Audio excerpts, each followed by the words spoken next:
Halo semuanya, perkenalkan kami dari kelompok 7 SMA Negeri 5 Surakarta tahun pelajaran 2022 kelas 10 S1 yang beranggotakan Abitama nomor absen 1, Hanin nomor absen 24, Alin absen 29, dan Rega absen 30. Pada kesempatan kali ini, kami akan mempresentasikan tugas kami dengan materi nanoteknologi. Sebelumnya, apa sih nanoteknologi itu? Nanoteknologi sendiri adalah penggunaan materi pada skala atom, molekuler, dan supramolekuler untuk keperluan industri sehingga hal ini mampu memanipulasi atom dan molekul secara tepat untuk pembuatan produk skala makro. Juga sekarang disebut sebagai nanoteknologi molekuler. Selanjutnya, apa sih manfaat dari nanoteknologi sendiri? Pertama, mengatasi perubahan iklim. Kedua, sebagai antena dari karbon nanotube. Yang ketiga, sebagai kayu transparan serta material kaca di masa depan. Yang keempat, sebagai pembangkit listrik tenaga aliran darah manusia.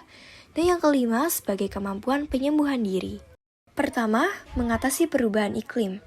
Nanoteknologi sendiri telah membantu menciptakan baterai yang dapat menyimpan lebih banyak energi untuk mobil listrik dan telah memungkinkan terciptanya panel surya untuk mengubah lebih banyak sinar matahari menjadi listrik. Keduanya sendiri telah menggunakan metode yang sama, yaitu menggunakan nanotexturing atau nanomaterial, misalnya nanowires atau carbon nanotube, yang mengubah permukaan datar menjadi 3 dimensi dengan area permukaan yang jauh lebih luas. Hal ini berarti bahwa ada lebih banyak ruang untuk reaksi yang memungkinkan penyimpanan atau pembangkitan energi berlangsung, sehingga perangkat beroperasi lebih efisien. Antena dari karbon nanotube. Arman Bengo, seorang peneliti dari Rich University, telah berhasil mengembangkan antena yang dibentuk dari serat karbon nanotube berbentuk tabung seukuran nano. Antena ini memiliki kemampuan yang sama dengan antena dari tembaga, namun keunggulan antena serat nanotube ini yaitu bobotnya yang jauh lebih ringan dan fleksibilitas yang lebih baik. Kayu transparan, material kaca di masa depan. Proses pembuatan kayu transparan ini dimulai dengan menghilangkan zat lignin pada kayu yang merupakan zat pemberi warna kayu.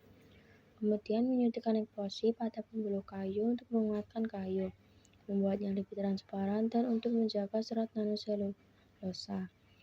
Manfaat nanoteknologi yang satu ini yaitu bisa menjadi material pengganti kaca karena kayu memiliki struktur sel dan serat alami sehingga tidak mudah pecah seperti kaca.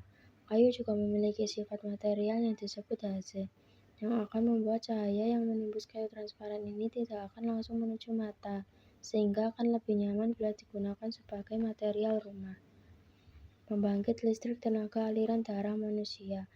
Prinsip tersebut oleh para peneliti dari Universitas Bern, Swiss digunakan untuk mengembangkan generator listrik dengan memanfaatkan aliran darah manusia. Generator yang digunakan merupakan sebuah turbin mini berukuran nano yang disebut nanogenerator.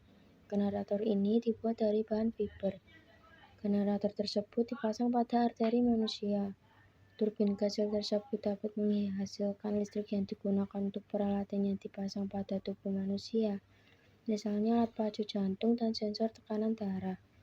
Tujuan penelitiannya adalah untuk menghasilkan listrik sebesar 1 miliwatt karena jantung manusia diperkirakan dapat menghasilkan listrik hingga 1,5 watt. Kemampuan penyembuhan diri. Nanoteknologi dapat mengubah struktur material pada skala nano dan memberikan beberapa sifat menakjubkan, seperti melapisi struktur sehingga menjadi anti air misalnya. Di masa depan, lapisan nanoteknologi atau aditif bahkan akan memiliki potensi untuk memungkinkan bahan untuk menyembuhkan diri ketika rusak atau haus. Misalnya menyebarkan nanopartikel ke seluruh material berarti dapat bermigrasi untuk mengisi retakan yang muncul. Ini bisa menghasilkan bahan penyembuhan diri untuk segala hal mulai dari kokpit pesawat hingga mikroelektronika, mencegah fraktur kecil berubah menjadi retakan besar yang lebih bermasalah. Yang selanjutnya ada contoh produk nanoteknologi. Yang pertama yaitu tabir surya. Nanopartikel telah ditambahkan ke tabir surya selama bertahun-tahun agar lebih efektif. Dua jenis partikel nano yang biasanya ditambahkan pada tabir surya yaitu titanium dioksida dan zinc oksida. Partikel-partikel nano tersebut bukan hanya sangat efektif dalam melindungi kulit dari radiasi sinar UV, tapi juga terasa lebih ringan di kulit. Yang kedua, yaitu pakaian. Saat digunakan dalam tekstil, nanopartikel silika dapat membantu membuat kain yang menolak air dan cairan lainnya. Silika dapat ditambahkan ke kain baik dengan dimasukkan dalam tenunan kain atau disemprotkan ke permukaan lain untuk membuat lapisan kedap air atau tahan noda. Jadi, kita pernah memperhatikan bagaimana cara membentuk manik-manik kecil pada pakaian tahan air itu berkat nanoteknologi. 3. Furnitur. Nanoteknologi membantu proses dalam membuat furnitur tidak mudah terbakar.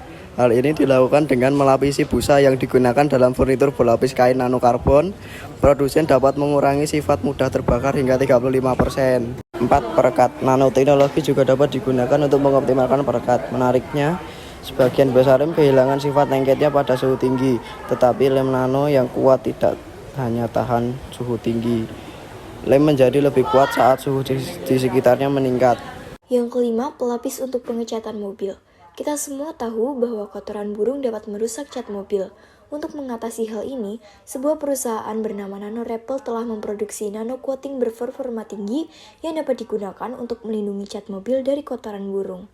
Selain itu, perusahaan tersebut juga telah membuat pelapis untuk melindungi cat mobil dari noda. Sekian pemaparan materi nanoteknologi dari kelompok 7 kelas 10 S1 SMA Negeri 5 Surakarta tahun ajaran 2022-2023. Maaf apabila ada salah kata dari kami, dan terima kasih.